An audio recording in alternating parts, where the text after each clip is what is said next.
On November 15, 1532, Pizarro's band of adventurers enters the valley of Cajamarca.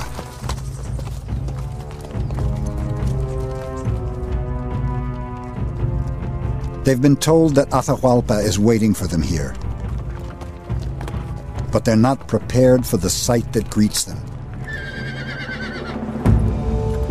In the hills beyond the town of Cajamarca is the Imperial Inca army, 80,000 men in full battle order.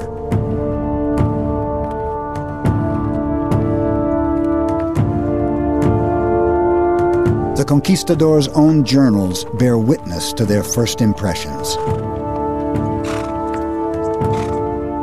Their camp looked like a very beautiful city.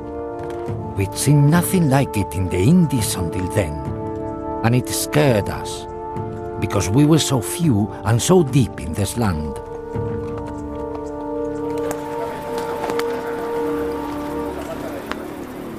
Pizarro sends a party of his best horsemen into the heart of the Inca camp. They are led by Captain de Soto.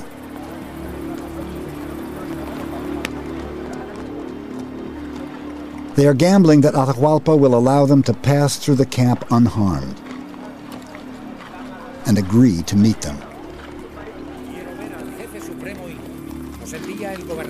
Soto's visit had a very important psychological purpose: to intimidate the Inca in front of his people, challenging him with the horse.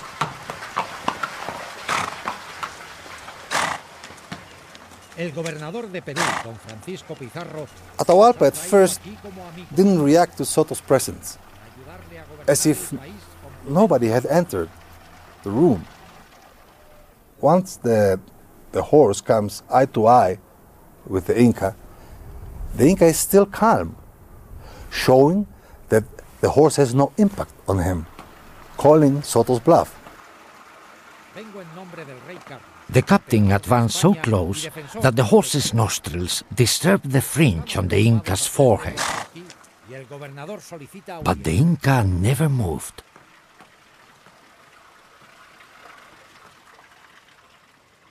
And then, after a brief silence, comes Atahualpa's explosion.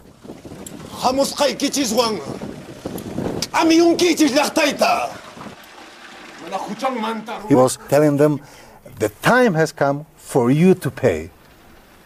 I understand this as the time has come for you to pay with your lives.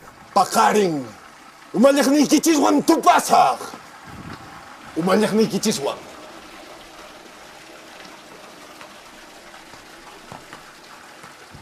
Soto, I understand, was nervous enough to come back with fear to the camp.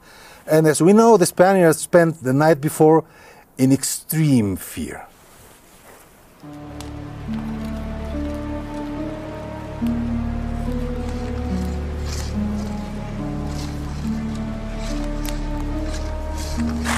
The conquistadors have made their camp in the town of Cajamarca. Many of them are now convinced they are facing oblivion. 168 soldiers, 1,000 miles from any other Spaniard, facing an army of 80,000 Incas. Few of us slept that night. We kept watch in the square, from where we could see the campfires of the Indian army. It was a fearful sight, like a brilliantly star-studded night.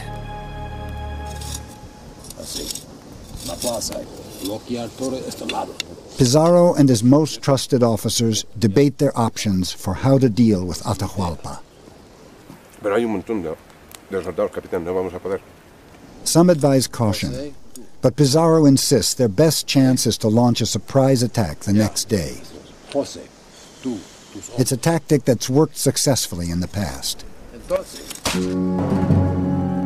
The people of the Andes were chronically isolated, without access to writing or almost any other innovation from elsewhere in the Americas. By contrast, Pizarro and his men were geographically blessed. As Spaniards, they enjoyed the benefit of technologies and ideas that had spread easily across Eurasia.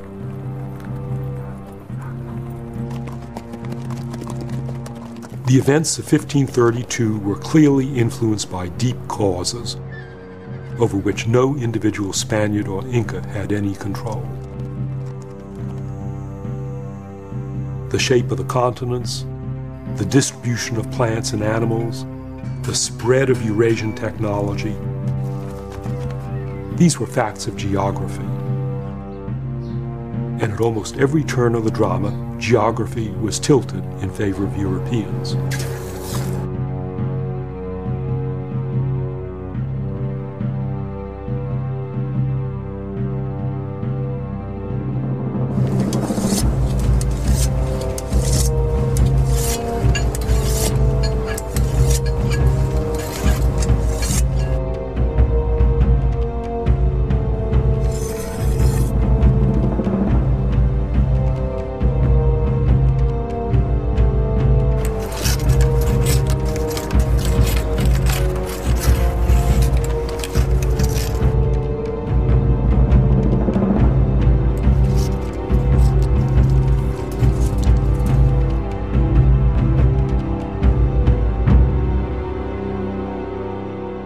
It's the morning of November 16th, 1532. Atahualpa has agreed to meet the Spaniards in the town of Cajamarca and sends his entourage ahead of him. But he makes a fateful decision: that his soldiers should not carry weapons. The Indians were musicians and dancers. They were soldiers but unarmed. Why would Atahualpa unarm his own soldiers? Why? Because he was in a festivity. He was celebrating. He wasn't going to war. He was going for a celebration so that the whole people could see how the alleged gods would run away in fear.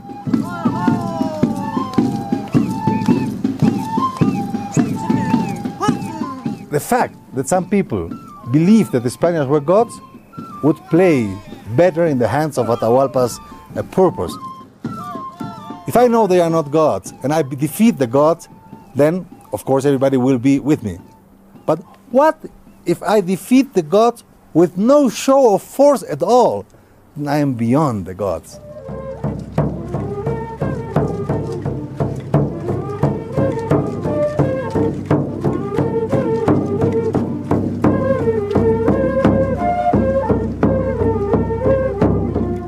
Atahualpa and his men enter Cajamarca.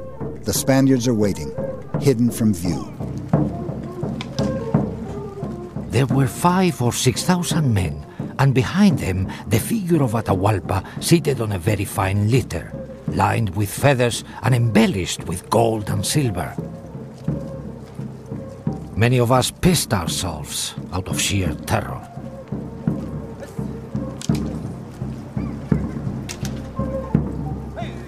The square is filled with Atahualpa's people, but there's not one Spaniard outside. Atahualpa asks, "Where are these dogs?" One of his right hands answers, "They have run away because they are afraid of the magnificent Inca." Of course, the whole crowd listened to this and believed that this was the case. Me presento ante vosotros en nombre de la cristiandad. Pizarro sends out his priest to confront Atahualpa. Para enseñaros el camino de la verdad. The conquistadors are obliged to try and convert native people before any resort to violence. Pinkanki sunkasapa. Nokakakani intech churingmi. Nokankani intitaitach churing. Manang imaparruanay kichu kay peja. Mi poder procede de mi Señor. Sus palabras están escritas en este libro.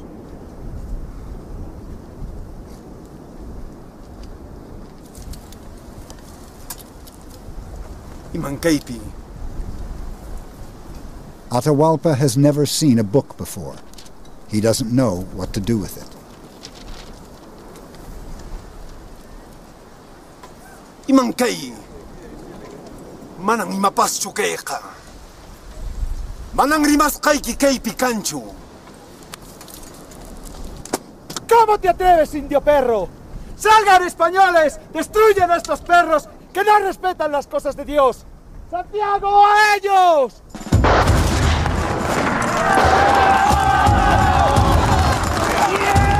At that moment, with the crowd absolutely unprepared, the horses come. There was massive panic.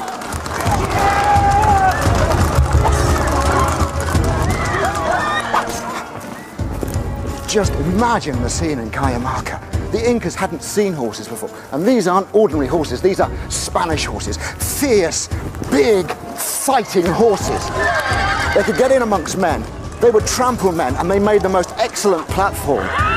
From a horse, you could stab down to the left, stab down to the right. You could cut, you could scythe, hacking all about you.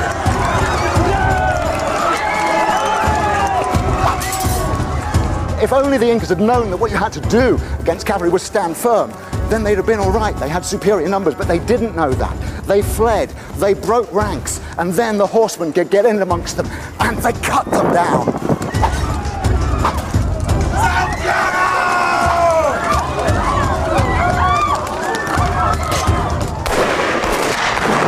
There was an Inca god called Viracocha, and he was a white man, and he was the god of thunder. And they thought these men with their arquebuses were the very incarnation of Viracocha.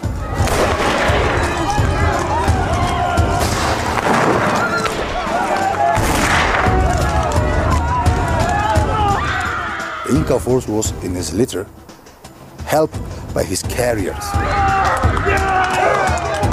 As soon as they were able to do it, the Spaniards went after the litter. And they started killing the carriers. One carrier would fall, and another one would replace him.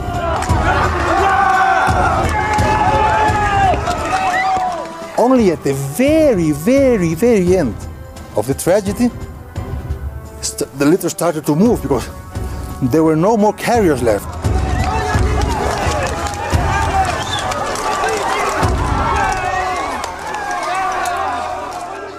As the litter falls, Pizarro himself captures Atahualpa. His plan has worked to perfection.